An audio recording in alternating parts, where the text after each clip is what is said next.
So hello and नमस्ते guys है। मैले अस्ति नैको भिडियोमा चाहिँ बाइक कसरी चलाउने ओर्ने सबै भनेको छ होइन। हजुरहरूले त्यो भिडियो हेर्नु भएको छैन भने हेर्दा हुन्छ, म लिङ्क हालिदिन्छु तल डिस्क्रिप्सनमा। त्यहाँ चाहिँ मैले बाइकको यो क्लचको काम के हो, यो साइड लाइटहरू कसरी चलाउने, यो चोकको काम के हो, यो सेल्फ स्टार्ट बटनको काम के हो है, यो सबै मैले भनिदिएको छ। ब्रेक गियरहरूको बारेमा अनि बाइक पनि कसरी चलाउने प्र्याक्टिकल्ली त्यो पनि भनिदिएको छ होइन।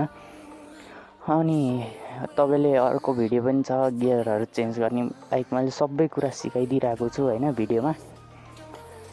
इच एन्ड एभ्रिथिङ मलाई आएको जति मैले सिकाइरहेको छु है। अनि आजको यो भिडियोमा चाहिँ अब हामी चाहिँ ओह्रालोमा कसरी चाहिँ ब्रेक हान्ने होइन।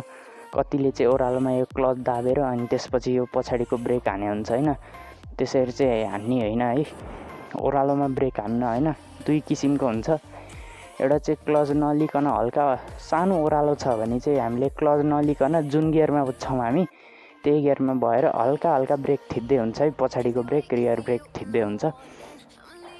अनि त्यसपछि अर्को भिडियोमा चाहिँ अब आजको यो भिडियोमा चाहिँ मैले तपाईँलाई ओह्रालोमा दुई किसिमले ब्रेक हान्न सिकाउँछु। एउटा चाहिँ इन्जिन ब्रेकिङ हुन्छ, इन्जिन ब्रेकिङ कसरी गर्ने, अनि अर्को चाहिँ हामीले कसरी चाहिँ त्यो इन्जिन ब्रेकिङ नगरिकन जुन गियरमा छौँ क्लच नथिचिकन पछाडिको ब्रेक हानेर नि त्यो वाला ओह्रालोमा त्यसरी नै बाइक कन्ट्रोल गर्न सक्छौँ है। क्लच चाहिँ लिने होइन है ओह्रालोमा, कहिले नि क्लच लिने होइन।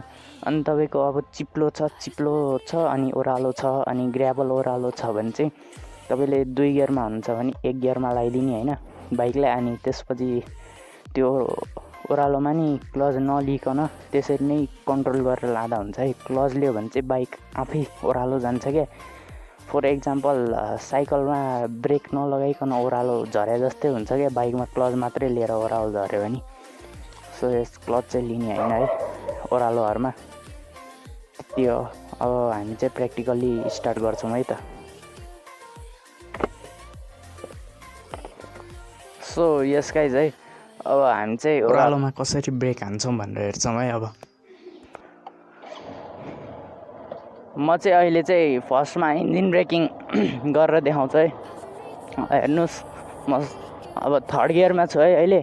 ओह्रालो आयो नि, अब म सेकेन्ड गियर लगाइदिन्छु क्या। हेर्नु, मैले ब्रेक नि थिचेँ होइन, बाइकले आफैले ब्रेक हान्छ है। त्यो चाहिँ इन्जिन ब्रेक हो। अनि हामी इन्जिन ब्रेक चाहिँ त्यस्तो बेला हान्छौँ है एकदम धेरै ओह्रालो छ होइन। अनि धेरै ओह्रालोमा त ब्रेकहरू पनि तातिन्छ, ब्रेक फेल हुने चान्स हुन्छ होइन। हो त्यसैले चाहिँ त्योबाट बच्न चाहिँ इन्जिन ब्रेक हुन्छ है, बाइकमा चाहिँ इन्जिन ब्रेकिङ गर्न मिल्छ। अनि अर्को ब्रेकिङ चाहिँ अब सानो हल्का ओह्रालो छ भने है त्यो ओह्रालोमा चाहिँ हामीले हाम्रो बाइकको ब्रेकै जुन गियरमा छौँ हो त्यही गियरमा चाहिँ पछाडिको ब्रेक मात्रै लगाइदिँदा नि हुन्छ, क्लच नदाबिकन है। त्यो चाहिँ हल्का सानो ओह्रालो छ भने त्यस्तो गर्न मिल्छ है। हेर्नु, अहिले मैले थर्ड गियरबाट सेकेन्ड गियरमा लगाइदिएको थिएँ, अब फेरि म थर्ड गियरमा छु है। अब हेर्नुहोस्, मैले हल्का हल्का रियर ब्रेक हानिदिन्छु, त्यति हो क्या, भयो। सो यस यो भिडियोको कन्क्लुजन चाहिँ यति हो होइन। अलि धेरै ओह्रालो छ भने चाहिँ हामी है एक गियर, अब थर्ड गियरमा छौँ भने सेकेन्ड गियरमा हालेर इन्जिन ब्रेकिङ गर्दा हुन्छ। अनि हल्का सानो ओह्रालो छ भने हामीले चाहिँ आफ्नै त्यो जुन गियरमा छौँ त्यही गियरमा चाहिँ हामीले हल्का क्लच नदाबिकन ब्रेक लिँदा हुन्छ है, रियर ब्रेक। अनि त्यसले चाहिँ ओह्रालो जान्छ क्या। अनि हामीले चाहिँ क्लच लिनु भएन, क्लच लिँदा चाहिँ जहिले पनि स्लिप हुन्छ क्या बाइक। त्यति हो आजलाई। सो यस केही कन्फ्युजन छ, केहीको बारेमा बुझ्न मन छ भने कमेन्टमा भन्न सक्नुहुन्छ है।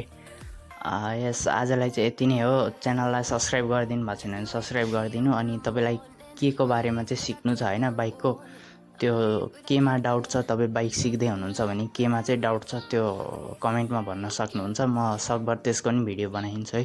सो यस आजलाई चाहिँ यति नै। Thank you very much for watching.